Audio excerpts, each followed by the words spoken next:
اللہ تعالیٰ بندوں کو آزماتا ہے،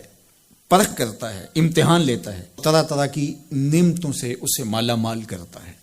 کاروبار وسیع ہو جاتا ہے، اس کے لیے دولت کے انبار لگ جاتے ہیں، دنیاوی مال و اسباب اس کے لیے جمع ہو جاتا ہے، منصب ملتا ہے، عہدہ ملتا ہے، اقتدار ملتا ہے، شان و شوکت ملتی ہے، لوگوں کے دلوں میں اس کا گھر بنتا ہے، تو اس کے ذہن میں یہ بات آتی ہے کہ میرے رب نے مجھے جو عزت دی ہے میں اس کا استحقاق رکھتا تھا، اور میں اگر اس لائق نہ ہوتا تو مجھے کیوں نوازا جاتا، تو گویا میرا رب میرے اوپر راضی ہے۔ اور پھر جب محفل نعت میں مہمان خصوصی بھی بن گئے تو پھر تو ان کے نفس کو اور تسکین مل گئی۔ جب پیر صاحب نے بھی ان کو ہی اہمیت دی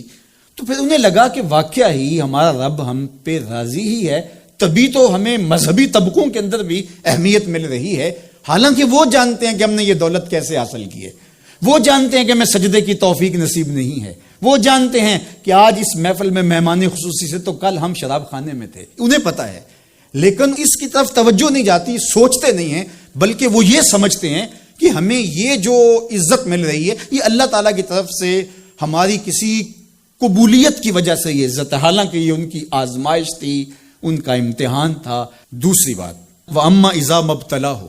اور جب اللہ اس کو آزماتا ہے، فَقَدَرَ عَلَيْهِ رِزْقَهُ، اور اس کے رزق کو تنگ کرتا ہے،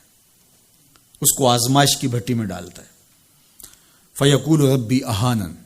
تو پھر وہ چیخ اٹھتا ہے، میرے رب نے تو مجھے ذلیل کر کے رکھ دیا۔ بیماری آ جائے، ابتلا میں مبتلا ہو تو وہ کہتا ہے کہ میرا رب مجھ سے ناراض ہو گیا، تو یہ انسان کی کج فکری، ایسا نہیں ہے۔ کسی شخص کو دولت کا دیا جانا یہ اللہ کی رضا کی دلیل نہیں ہے، اور کسی شخص کو غربت کے امتحان میں ڈالا جانا یہ اللہ کی ناراضگی کی دلیل نہیں ہے۔ حضرت امام رازی نے لکھا ہے کہ مکے سے لے کر طائف تک 70 ایسے نبیوں کی قبریں ہیں جن کی وفات صرف بھوک کی وجہ سے ہوئی، تکلیفوں میں، آزمائشوں میں، امتحانوں میں، ابتلاؤں میں اس کے بندے رہے ہیں۔ میرے اور آپ کے آقا و مولا حضور ختمی المرتبت کے گھر میں کبھی برابر چولہا نہیں جلتا تھا، کبھی کھانے کے لیے کچھ میسر نہیں ہوتا تھا، پانی پی کے اور کھجور کھا کے گزارا ہوتا تھا، تو یہ تو کوئی دلیل نہیں ہے۔ اللہ کی رضا کی دلیل کیا ہے؟ نیکی کی توفیق مل جانا۔ اور اللہ کی ناراضگی کی دلیل کیا ہے؟ کسی شخص کا گناہ پہ دلیر ہو جانا۔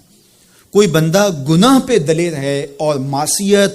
نافرمانیاں، اللہ کے حکموں کو توڑنا اس کا مزاج ہے، تو سمجھو اللہ اس سے ناراض ہے۔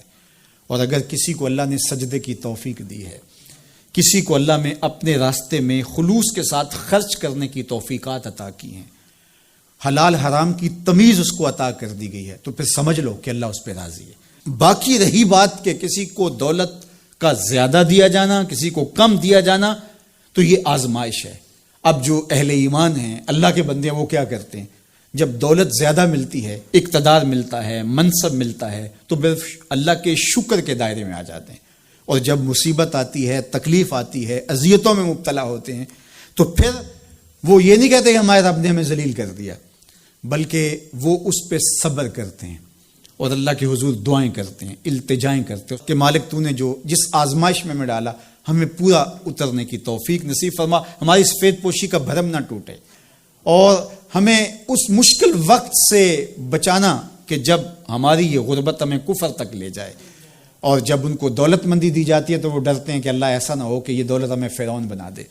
یہ دولت ہمیں نمرود بنا دے، ہمارے اندر بخل پیدا ہو، تکبر پیدا ہو، ہمارے اندر غرور پیدا ہو، تو وہ اس حالت کے اندر اللہ تعالیٰ کا شکر یا دوسری حالت میں اللہ کے حضور صبر کی توفیق مانگتے ہیں اور صبر کے ساتھ اپنی زندگی گزارتے ہیں۔